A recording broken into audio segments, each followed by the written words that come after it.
You've already answered 1,000 questions about the building, but I wanted to ask you some more personal questions. Where does this love for architecture come from? I mean, what did your parents do? Or perhaps I imagine you as a child drawing on papers or small notebooks. No. In our family, there were no architects, so there was no question of lineage or inheritance. It's quite, let's say,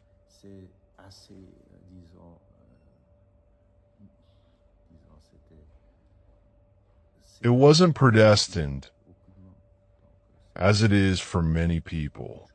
It was, let's say, a stroke of luck. And it worked. It's something you can really be passionate about because, at its core, it's connected to all aspects of life. We work with real men and women, in flesh and blood, of course. And we create spaces, we design spaces for these people. And that touches everything. We build hospitals, and we need to understand what a hospital is, what care involves. If it's a stadium, we need to understand a bit about football, and if I make a museum, I need to understand what a painting on a wall or a sculpture in a space means. Basically grasp why a building is designed for certain purposes. It covers everything. It's the most beautiful profession because it's life. It's life. It essentially covers everything. It connects us to all human actions. And that's why it's wonderful. We create something and aim to create something positive. That is, people feel good, comfortable in spaces, whether they're urban environments, in cities. We also create cities, streets, squares, but also buildings. We're still in this physical world, this analog world, not yet fully digital and virtual, even though that's playing an increasingly important role. But we're still sitting here in a chair or armchair with a wooden floor, a slab, a roof to protect us from the weather. All of that will still remain for a while. It's quite archaic in a way from that perspective. That's why I also talked about archetype. We also create architecture. That's the passion we have, and I feel it in our office with many young architects sharing this passion. We strive to work as a team, to collaborate on projects.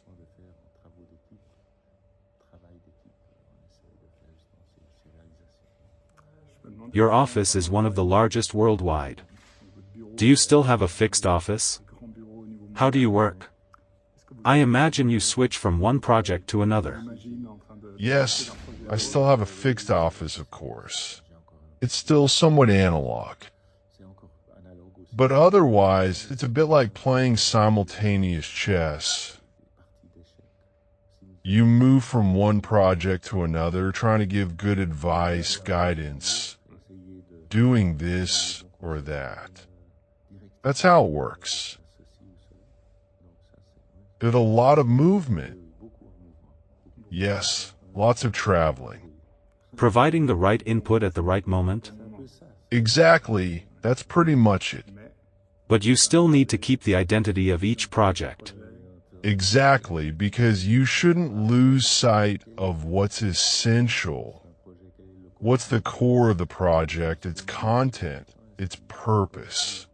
And I think what's important for us, and what we generally understand in German or English, we say come to the point, is to focus on what truly matters, always understanding that this is the essence.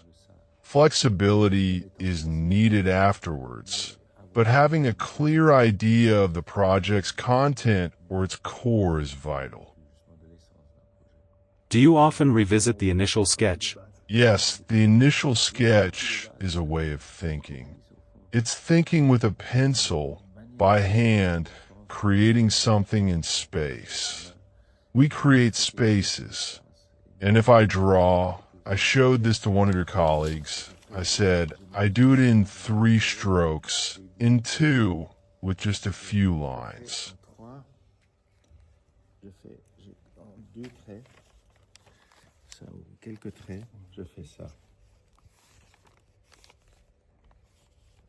What is that? The Eiffel Tower. Exactly. And if I do this,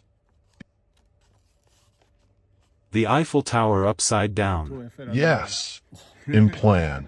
It shows that by doing. You know, if I draw a curve, it reveals a dynamic movement I make with my brain, my hand, and my eyes. See with mine. And if I do something like that, it's a different spatial reality. Something rectangular. It's not about being right or wrong. One approach is better for some things. What we wanted was this elegance, this dynamism in the landscape, in the vast landscape of Geneva, to show something that in essence orients itself in all directions, inviting the building and nature to meet here at this place. Today, you spoke several times about placing buildings into the landscape. Why is that so important here? You have many buildings in cities, but here we're a bit outside. Yes, we're a bit outside, but Hamburg was also positioned correctly with the Elbe, the city, and the port in the background. Almost the same thing. And I positioned it right in the center of Hamburg's urban landscape. So, this was also a very precise placement for a public building. And it's quite precise because, as I already mentioned to one of your colleagues, it came to me spontaneously like a white triangle. I have a white triangle. I have the Jet d'Eau, Mont Blanc, and this building, and thus this creates, I think, relationships within a landscape. This place has this capacity. It was about making that potential possible, realizing the potential within a project. And it's also about using the potentials of a commission and here a private individual of a place. In many of your projects, there's this idea of stratification. What does that express for you? These stratifications, it's not a defined shape. On the contrary, if I do this, the cube is a defined form. And these stratifications can go forward and a little backward. So this shows a certain elegance, a dynamism in the project and in the building, with these slabs visible on the exterior, not all having the same front meaning. And they're double height. And the auditorium is shaped like this, you see? So one of the slabs continues after the auditorium, curving like this. And that's what interested us in this project, working with these horizontal slabs. And then set back, the facade and columns here behind, which also add to the elegance of the building and its lightness, unlike if I did something like this. And then I could put 3 or 4 columns here. It could be a bank too. There are many like that. Yes, there are many, and we did that. Your next most beautiful project? We have many. We have the Triangle Tower in Paris.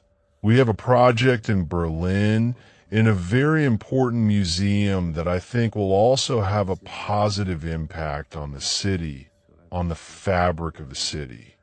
It's because these are places where life will happen, and life is us, humans who create this life. And we're just trying to promote and even foster it. The worst thing would be to prevent it. In some places around the world, some architectures ultimately hinder this life.